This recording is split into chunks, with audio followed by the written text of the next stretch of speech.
witnessed in January. That's what happened. How are you going to protect and support the protesters? And Admiral, I have one question for you. How are you going to minimize the civilian harms? We have a lot of evidence that the Basij units, IRGC commanders, they are now gathering in schools, in hospitals, in purely residential areas because their headquarters are bombarded, they are ruined, of course. So how are you going to protect the civilians while you're attacking the IRGC people hard? Thank you. I would just say on the protests, obviously the Iranian people showed a lot of courage in those protests, and we saw the Iranian regime was revealed for what it is in the way they reacted to that. The world saw that. No one's done more than President Trump to reopen the opportunity for those who want a free Iran to do so. Ultimately, it's common sense, as he said up front. Don't go out and protest while bombs are dropping inside Tehran and elsewhere. So there will come a moment where he determines, or they determine, that it's the time to seize that advantage. But there's a lot of things we're doing, and the Israeli military is doing, targeting those individuals who are targeting those who protest. The more you do that, and you erode their will and you erode their capabilities, the more you create an opportunity for people to boldly stand up.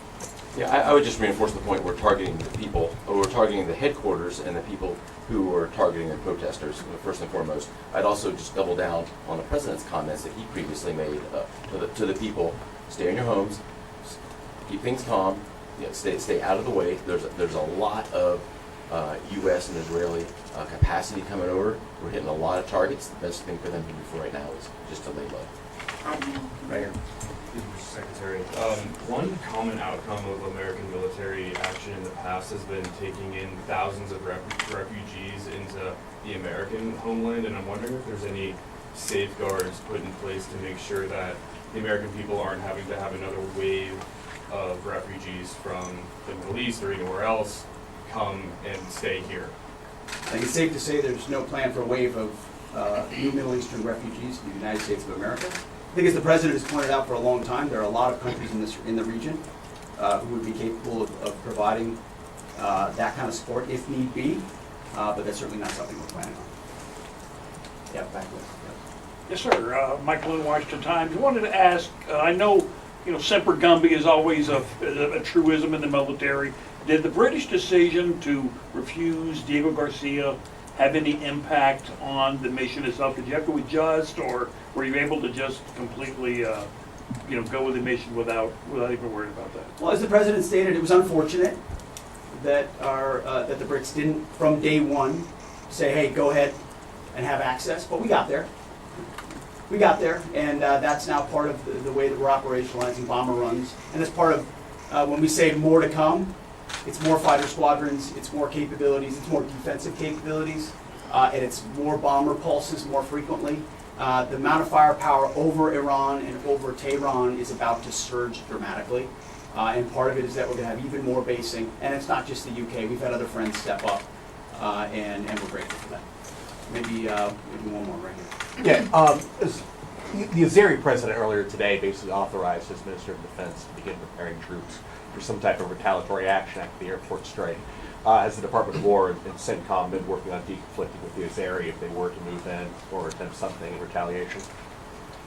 I'm sure there are plans, and I'll let the Admiral speak to that, but that does allow me to kind of address this idea that the war might be expanding, or there's chaos, and nothing could be further from the truth. If anything, what Iran is doing by targeting allied countries that would otherwise want to stay out of this, they've actually pulled them into the American orbit. So now you've got UAE and Qatar and Bahrain and Saudi and Kuwait and others saying, "Hey, we're with you. We'll shoot with you. We'll fly with you. We'll defend with you.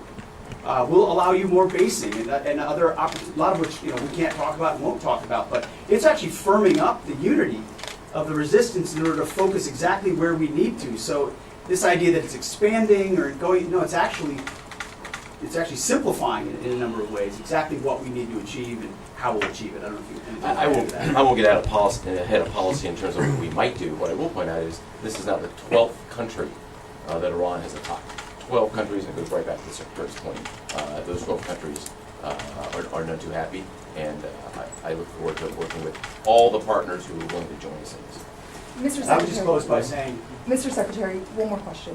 What is your message to Americans who are concerned about security here at home with the change-up that we're going to see at the Department of Homeland Security? well, I think Christy Noem did an excellent job over there securing our border and keeping us focused on threats. And the President making a change. We all serve at the pleasure of the President. I'm sure Mark Wayne Mullen will do a fantastic job. He's been a friend of mine for a long time. But Christy did a great job setting us up for success. So I don't have any concerns about whether or not the homeland will be covered down on. And I'll just end by saying I wish every American could get a chance to see what we see. I had a chance to go into the control room, into the Tactical Operations Center, go see these young men and women that are doing this, the dedication that they show at every level, the way they've refined their craft. I'm talking to a young colonel who's iterating on how we target and how we find and fix different aspects of what the Iranians are trying to do. If they don't know what they're up against.